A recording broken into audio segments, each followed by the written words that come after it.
Good morning students. बेटा आज हम एक नया टॉपिक करेंगे, परिमेय संख्याएं।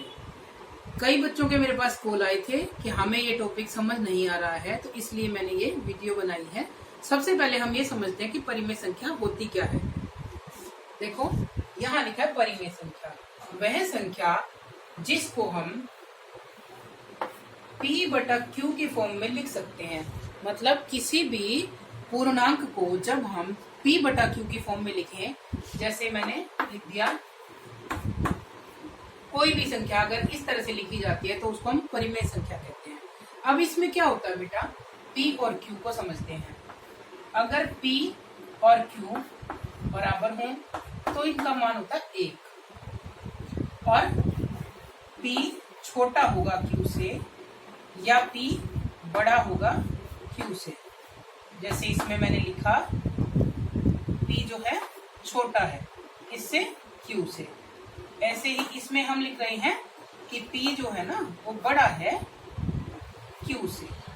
ठीक है, तो ये तीन तरह के इसमें होते हैं। जब एक है जब तो हमें कोई समस्या ही नहीं है, सीधे ही हम एक ले लेते हैं। जब P छोटा होता है ना Q से, तब ये वाली संख्या जब हम संख्या रेखा पर निरूपित करते हैं, या संख्या रेखा बताई थी मैंने नंबर लाइन, तो उस पर जब भी हम इसको रिप्रेजेंट करते हैं बेटा, तो ये वाली संख्या हमेशा 1 से छोटी रहेगी। 1 की बाईं तरफ 1 और 0 के बीच में हमें लिखनी होगी, और ये वाली जो है 1 से बड़ी रहेगी। तो अब देखते हैं हम किस तरह से इसको कर सकते हैं। देखो बेटा, मैं यहाँ पर एक रेखा खींच रही हूँ। तुम भी अपनी कॉपी में नाप कर ये रेखा खींचोगे, चाहो जितनी खींच सकते हो। माना हमने 10 सेंटीमीटर की रेखा ली, तो इसका सेंटर पॉइंट जो होता है यानी 5 सेंटीमीटर पर हम 0 लिख देते हैं, और 0 के इस तरफ प्लस में अंक होते हैं, और 0 के इस तरफ चलने पर माइनस में अंक होते हैं। यहाँ अगर मैं लिखूंगी 1, 2, 3 और 4, और इस तरफ जब चलेंगे तो -1, -2, -3, इस तरह से अंक चलेंगे। तो संख्या रेखा पर परिमेय संख्या को कैसे निरूपित किया जाए, ये हम यहाँ पर सीखने वाले हैं। ठीक है बेटा, तो अब देखो,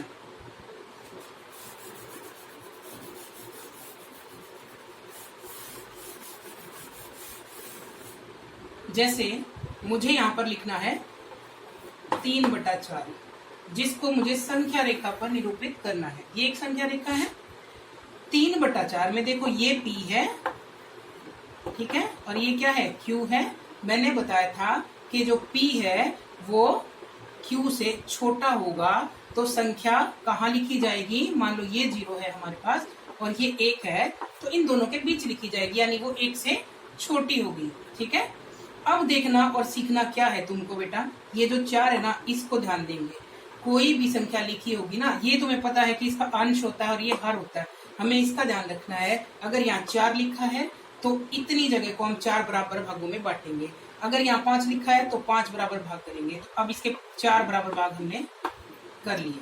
ठीक है, इस तरह से हम इसके 4 बराबर भाग कर देंगे। ये 0 है, फिर यहाँ तक के हो गए। यहाँ पर हम क्या लिख देंगे, 0/4, फिर यहाँ पर 1/4, 1/2 लिख रही हूँ मैं इसको, या तुम इसको अगर 2/4 लिखोगे तब भी कट के 1/2 आएगा। देखो 2 एकम 2, 2 दूनी 4, तो 1/2 भी लिख सकते हो, 2/4 भी, जैसा भी तुम्हें सही लगे या समझ आए तुम इसको लिख सकते हो। देखो ये लिख दिया 2/4, यहाँ लिखेंगे 3/4, और यहाँ पर आएगा 4/4, यानी कि 1। ठीक है, अब पूछा क्या है, 3/4 लिखना है। कहाँ है 3/4, ये, तो हम इसको संख्या रेखा पर इस तरह से निरूपित कर देंगे।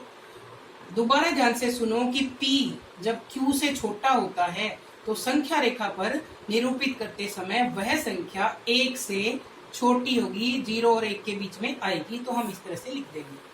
ठीक है बेटा, अब देखते हैं दूसरा, इसमें एग्जाम्पल लेंगे। मान लो मैंने यहाँ पर कोई संख्या लिखी जिसमें P क्या है, Q से बड़ा है, तो लिखते हैं हम। जैसे मैंने लिख दिया 10/3। अब देखो क्या है, ये P है और ये Q है। P बड़ा है यहाँ पर Q से, तो इसको हल करने के लिए देखो मैंने इसमें भाग दिया। तो हमारे पास क्या आ गया? अब कैसे लिखूं इसको? बताया था मैंने कैसे लिखते हैं। पहले इसको लिखते हैं, फिर इसको और फिर इसको। तो मैं लिखूंगी यहाँ पर 3 सही 1/3 ऐसे लिखूंगी। और ये क्या है? 3 + 1/3 है, यानी 3 तो हमारे पास पूरे हैं, उसके बाद 1/3 भाग और है।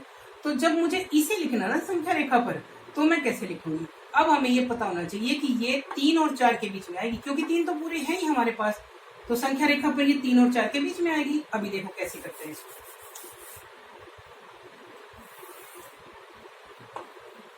यहाँ 0, यहाँ 1 मैं छोटा छोटा ले रही हूँ ताकि तुम्हें आराम से समझ आ जाए, या सिर्फ हम इसको 0 से ना लेकर के 3 और 4 के बीच में ही ले लेती हूँ ताकि तुम आसानी से इसको समझ सकते हो।